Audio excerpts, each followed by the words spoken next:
Okay, we are live.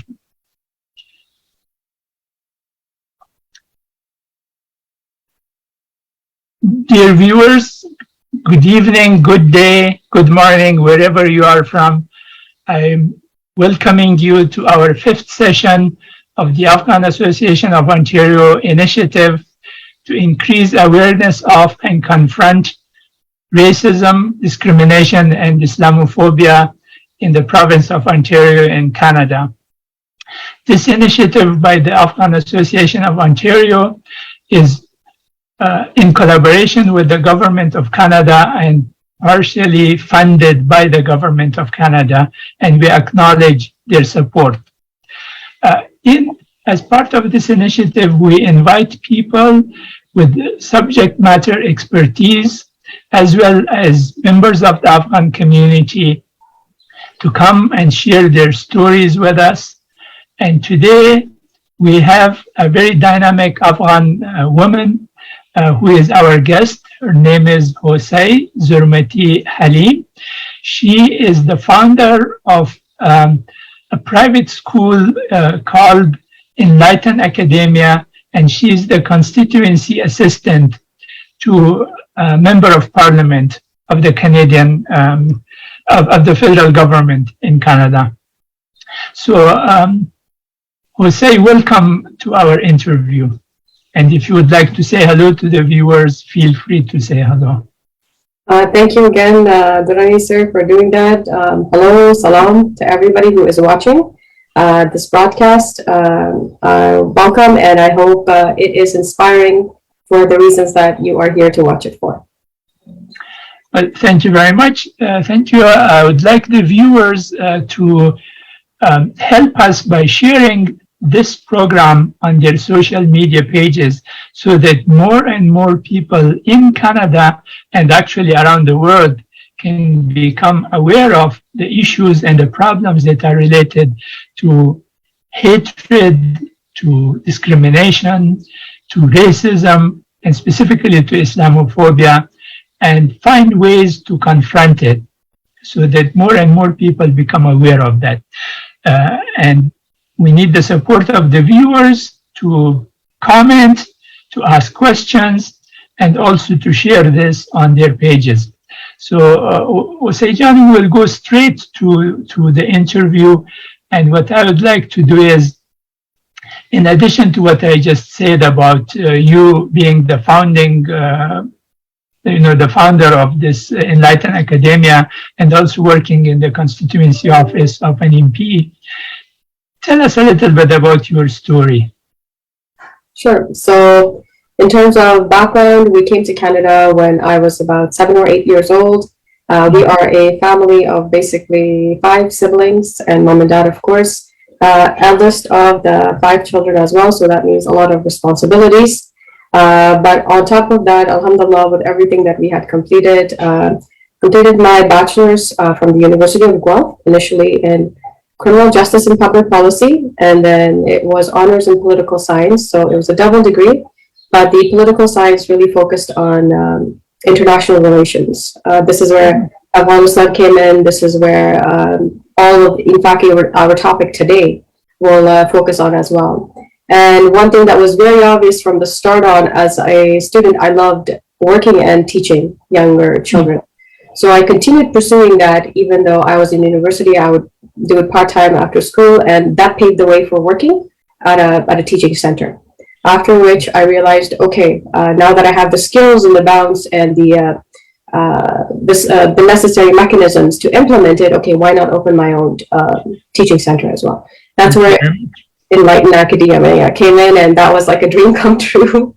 After which, yeah, so that was good. And then after which, it paved the way for the things that I wanted. And then the university skills that I had built with the 2 bachelor's degree, finally implemented it in the job, which it makes perfect sense. So everything that I have learned from international relations to the current government situation of Canada, all that is being implemented while working for a Muslim MP female who's serving in Scarborough currently. Thank you very much. Thank you. Now, as you mentioned, you studied law, you studied international relationships.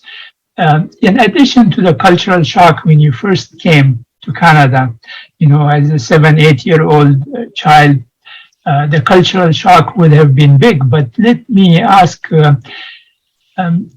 did you face any kind of hatred or discrimination in that time and as you grew in the school, in the university, and in the workplace? I think I'll be honest, with children, when you're around kids and you're in grade 5 or 6, it doesn't appear because kids really don't focus on it. What really took its place and concretely made it a label is when 9/11 occurred. And this was when we were in grade, let's say 8. All I understood is all the kids needed to get out and they needed to go to the cafeteria because there was something broadcasting on TV. And the only thing as a kid that constantly sticks to your head is like, okay, the name of your country is being constantly repeated in every broadcasting channel. Mm-hmm. And who is this Mr. Bin Laden, a former CIA agent that is constantly being associated with Afghanistan? So as a kid, you're just curious and you're asking these questions as to what is going on. And yes, of course, you feel like the labeling is absolutely negative. And you kind of corner yourself after that. You are afraid of participation because not knowing what has happened, but you feel like there's something wrong that you have done. Mm-hmm. Wow. That will be very shocking at that age. You work as constituency assistant to a Muslim member of parliament who is also visibly a Muslim. She's wearing a hijab. Yes. And in your capacity as a member of her constituency office, how big of an issue do you think it is? How many people report Islamophobic or hatred or hate crimes or discrimination and stuff like that? Do you hear a lot about it in the context of that you work for a member of parliament and the constituents always contact them about the issues that they face in the community? Of course, and one thing I want anybody who's paying attention right now or watching to be aware of is on this issue, a lot of MP offices has raised the concern of Islamophobia and brought it out even as a bill to be implemented. So there's a particular private bill that is being discussed in the office and in the other offices with the way certain law enforcement are conducting search and warrants when it comes to the Muslim population. And it is something to pay attention to, and we definitely need a lot of the writing associates and everybody else's signature and petition and lobbying to go forward on this, to really bring this forward.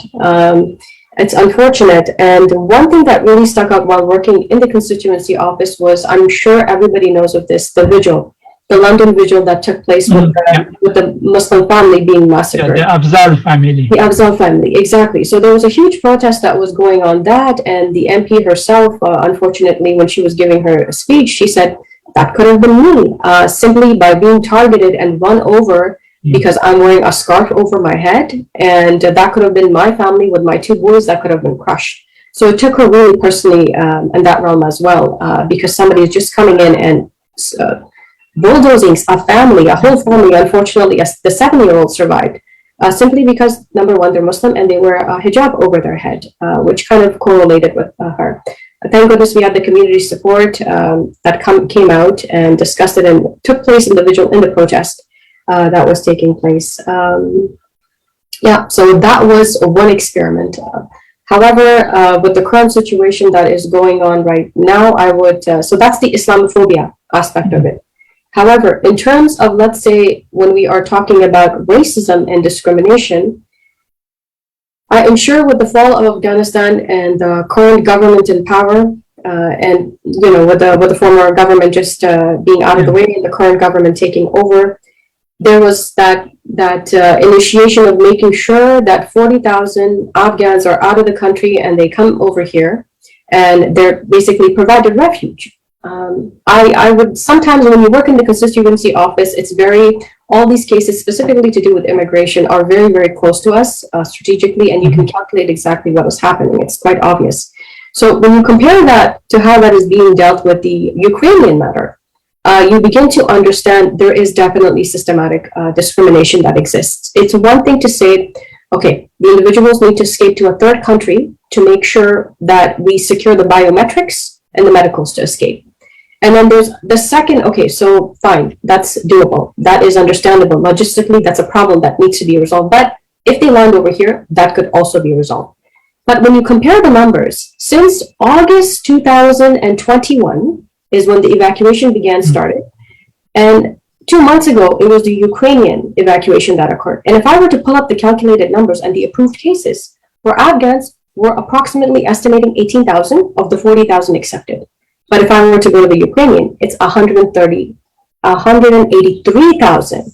That's 10 times more of the population of Ukrainians being accepted into this country as compared to the Afghans.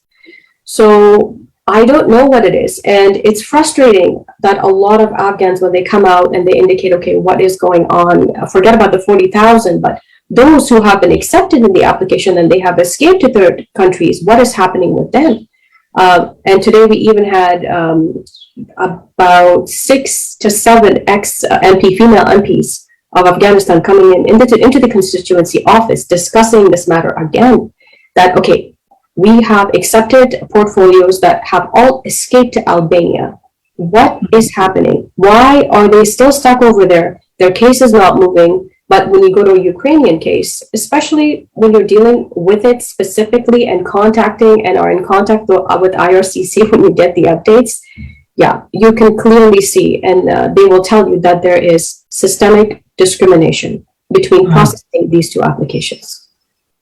Wow, that's very, at the same time, it's revealing, but at the same time, it's discouraging, especially that Canada claims to be a very open society where diversity and inclusion is the norm here.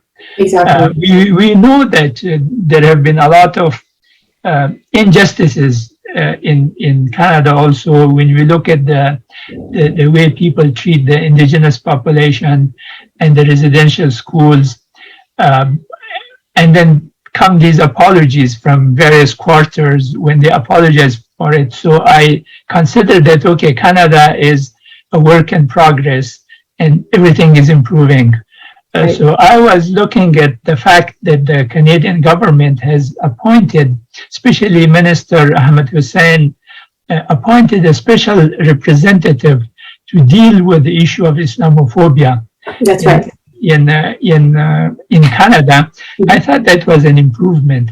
But from the way you are talking about that, there needs to be systemic changes in the government structure, in the way newcomers are processed and dealt with.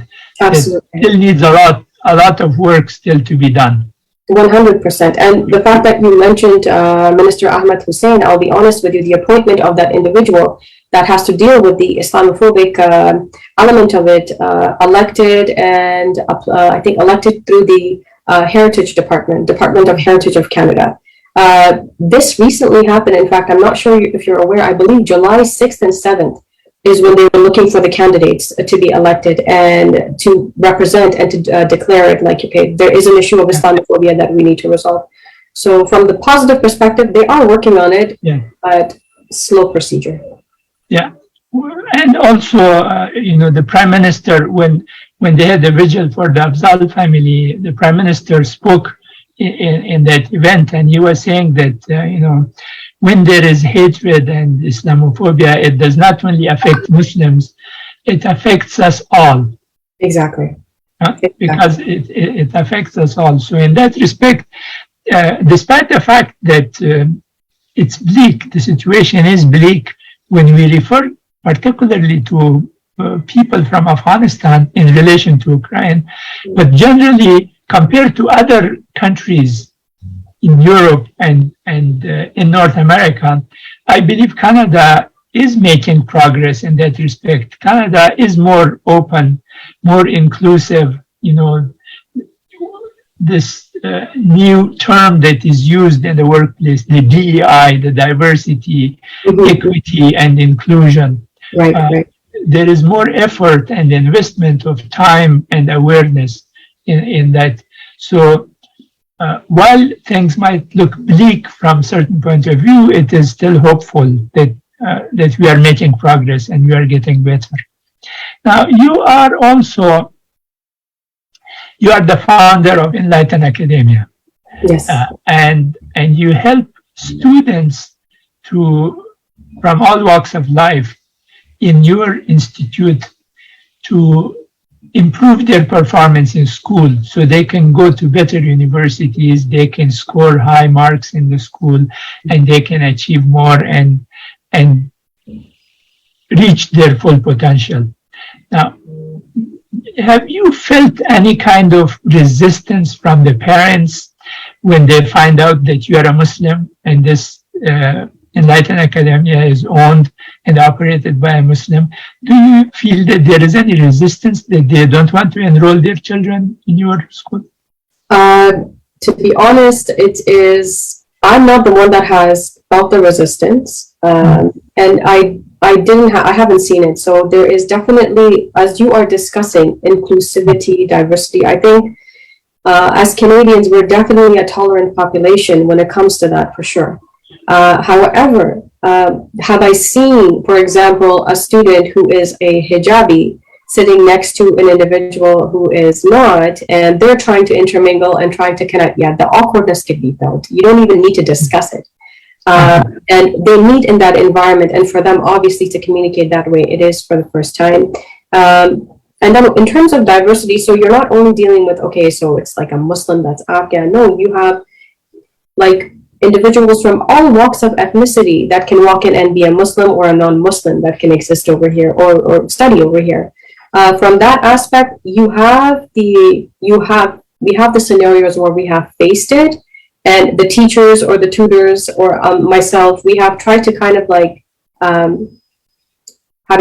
put water over the fire. Mm-hmm. And to kind of like calm it down and understand, like, okay, bring up that idea of, okay, wait, this is part of the Canadian mosaic. We are Canadian and it should be included. And the best thing about young kids are they pick it up and then they understand it. So it's not so much the kids that I'm worried about, because they usually have this innocent atmosphere of understanding and willing to tolerate and include and know that, okay, there's like many different ethnicities that usually work together. And I think that's from the public school that they're in, where tolerance is already part of it, inclusivity is already part of it, and so is diversity. But I would say it's more to do with the adults. And if I have to say specifically, it would have to be like the newcomers who are new to the country. And again, that cultural shock is felt and they're not used to that. And that applies to a Muslim and a non-Muslim. So that can apply to an Afghan who has newly arrived and a Ukrainian who has newly arrived. They need to understand the system. So not so much in the tutoring element of it, in Enlighten Academia, no.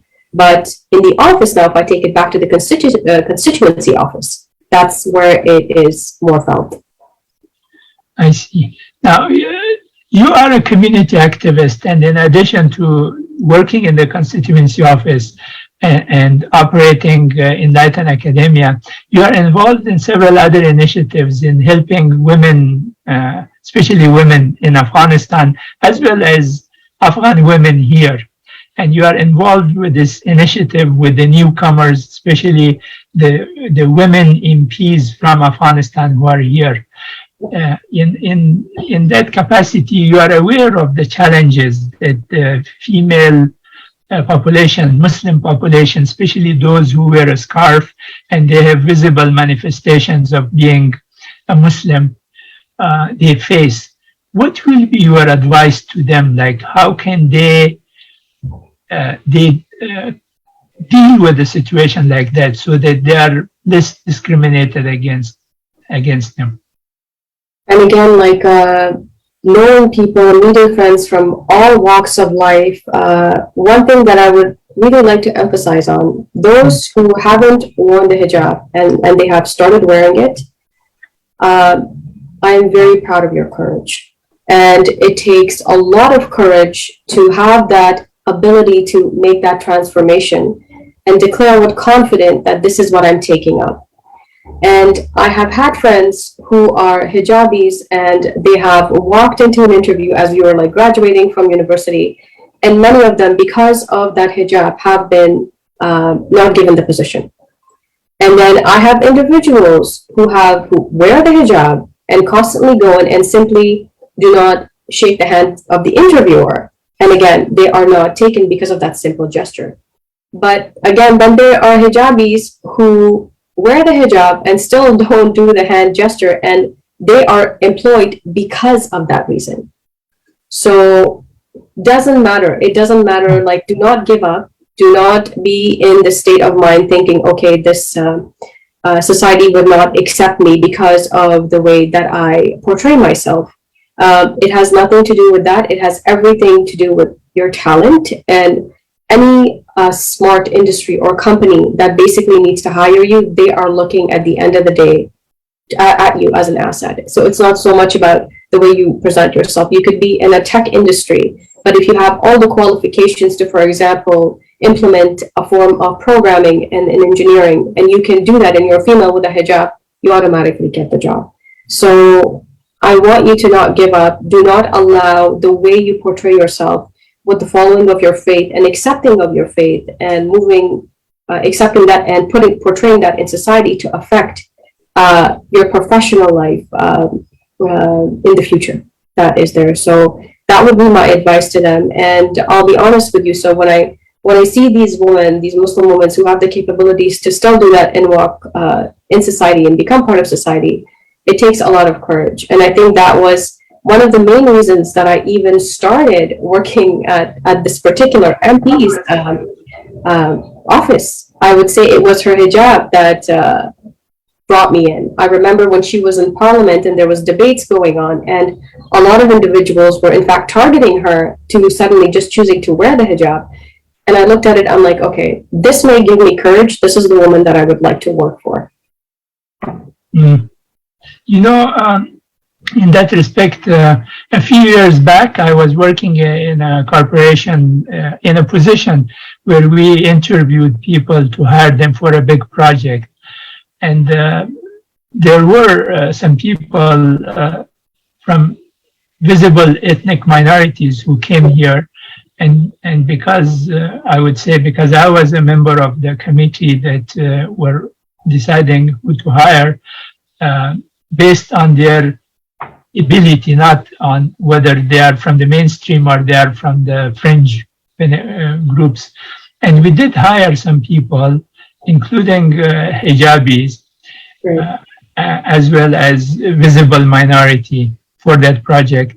And I can tell you that, you know, that company eventually, I left the company, but some of those people that we hired with hijab are still working there, you know, and that's more than 22, 23 years. So I would say that, you know, once you find a way to company, then it doesn't matter whether you wear a hijab or you don't wear a hijab. It depends on your ability to contribute. Exactly. And when when the people, the company becomes lean and mean, as they say, lean and mean, and they have to let people go, the decision then won't be based on whether you belong to a minority or you wear a scarf or you don't wear a scarf. It will entirely depend on how productive you are for the company and how much you have contributed. So that is something very good to remember.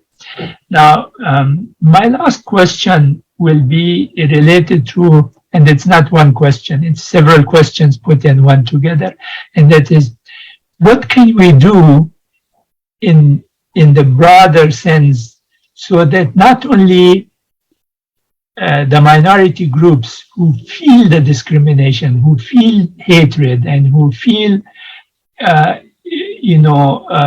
that there is some kind of discrimination, that they can be stronger to face it, but also to educate the mainstream society to get rid of this, what I refer to the triangle of evil, and that is, that is racism, discrimination, and hatred. And that hatred can be in any form. It could be in the form of Islamophobia. It could be in the form of anti-Semitism. It could be in the form of, last week, Statistics Canada issued some statistics about that the reported hate crime has increased in the past 2 years, roughly around 68% total in Canada, 72% increase in Islamophobic hatred, 68% in anti-Semitism. But here is the surprise: 64% increase in hate against Catholics. Wow. Okay. And Catholics, there are over 13 million Catholics in Canada, right. and it is like the mainstream. I mean, they are mainstream, generally white Christians, and yet there is the hatred against them has also increased.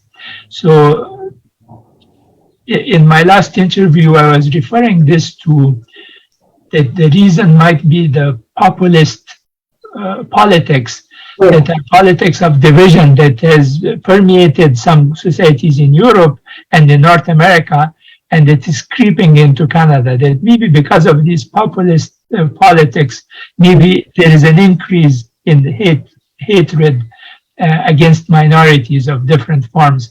But in your opinion, working with so much experience in this and being in contact with it, what can the government do?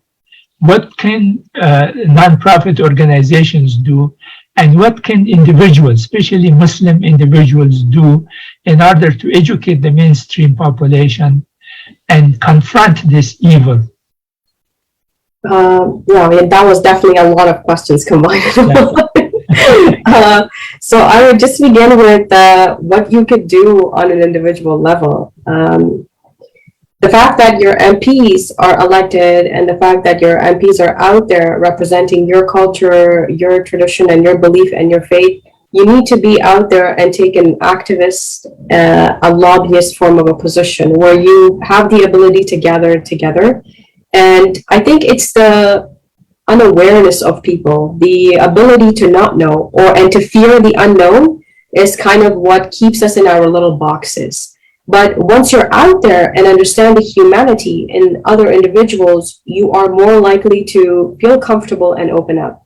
So understanding, for example, even your own MP coming from the same background, and she has a position in politics, and that too in a Canadian system, that should ring the alarms for individual women with a hijab or whatnot that are out there. Like, okay, if she can fit in and she's equally fine, there is no impossibility for you. You should be out there, in fact, advocating and understanding what is the civics of your particular region or society and get involved. A lot of this form of mechanism to create the awareness requires activism. And a simple realm of it being in your MP's office, it can begin over there. It doesn't have to be, and it can be as Afghans do all the time when we have our picnic gatherings. That's another method of raising these issues. That's how Afghan Association of Ontario of Canada is created through all these meetings. That's how many things are formed. But it takes the individual to take the initiative and move forward and have the ability to even connect. Do not fear the unknown that is out there. In terms of the government, if I have to choose the government, I think they are doing a fabulous job in trying to tackle Islamophobia after conducting and understanding what the statistics out there are showing. So when we have like the Department of Heritage electing and in the process of making sure to pick an individual that has the expertise to tackle this Islamophobia, there you go. That's a method of making sure that's there. And again, do your calculations in terms of understanding even how many Muslim MPs are already in the current government. Again, that should give you another hope that it's there. Not only that, for women, I would say go and count and see who's the cabinet. Okay, this is a very, very interesting thing that we've been facing since 2015. You should be happy. You should take pride into what we are trying to do. Be it hijabi, be it not hijabi. Your faith is your faith. You have every right to practice your faith. That is your human rights. That's your Canadian right. In fact, that is your Charter of Rights. So you need to educate yourself and understand that all of this exists and the privilege of these countries, or this country specifically, that offers you, in fact, in practicing your own right. Thank you very much. Thank you very much. There is one of our viewers, Aziz Amiri. I think you know him. Yes, he says that thank you for your efforts to discuss these much needed issues.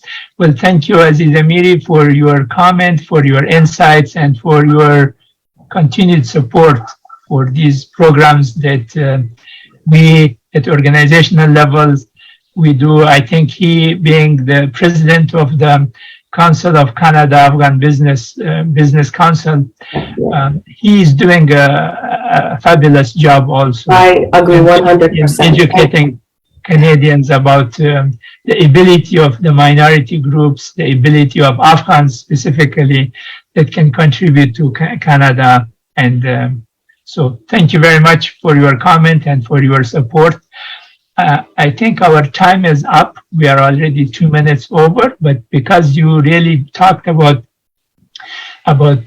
such important issues and with so much confidence that I don't mind if we talk more, but time is limited, and this program, the longer it becomes, the recording, people will not have the patience to listen to and watch all of it. So we will leave it here. Hopefully, in a future session, you can come again, and we can benefit by your insights and what you have learned about this. Thank you very much, and we are going to end.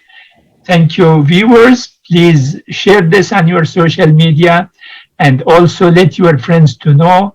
And if they want to share their stories, please let us know. They can get in touch with us, and then we can give them time in a future session to come and share their stories. I also want to acknowledge again that this program is partially funded by the Government of Canada, and we appreciate their help in fighting and confronting Islamophobia, racism, and discrimination. Thank you very much.